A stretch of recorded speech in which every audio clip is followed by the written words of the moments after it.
Young at Heart is the second last Doris Day film that I have to watch, which is pretty emotional. I actually thought it was the last one, turns out it wasn't. And would I have been glad we're at the last one?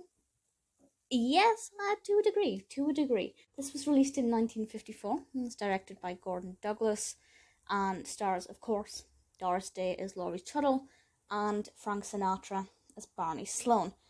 We also have Gig Young as Alex Burke and the fabulous Ethel Barrymore as Aunt Jessie. Absolutely loved Aunt Jessie. I thought she was fantastic. Really brilliant character.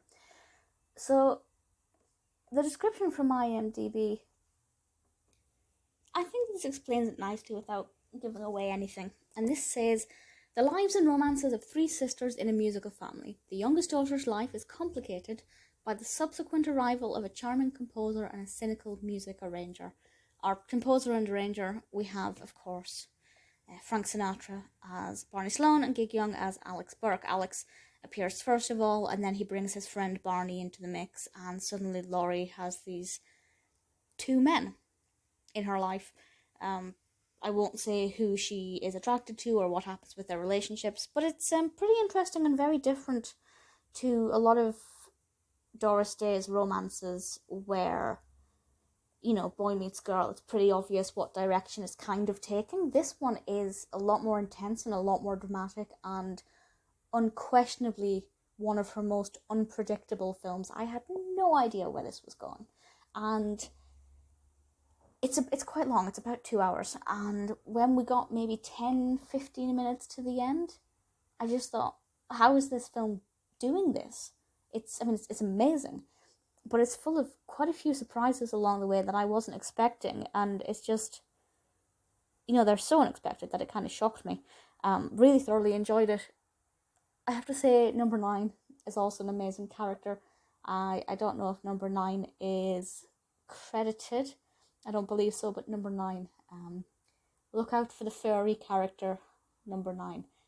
Absolutely adorable. And great seeing Doris Day interacting with that character. Because it's a musical, we do have obviously a pretty solid soundtrack, and with singers like Sinatra and Doris Day, we're going to be getting something pretty brilliant. And that's absolutely the case here. And it features two of my favourite Doris Day songs, Just One of Those Things and Ready, Willing and Able, which I absolutely love. The scenes at the beach in this are brilliant fun. Absolutely adored watching them. Fantastically shot.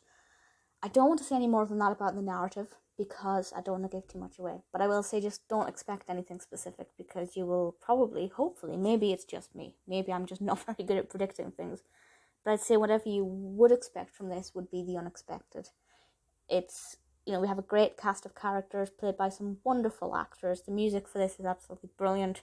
The narrative is, it sounds plain. It sounds like a lot of films. But for me, I found that as it progressed, it became very unpredictable. I don't know how I feel about the character of Alex. Kind of on the fence with him. I cannot make my mind up. Ultimately, though, this film is beautiful. Young at Heart as the penultimate Doris Day film, for me, is pretty great.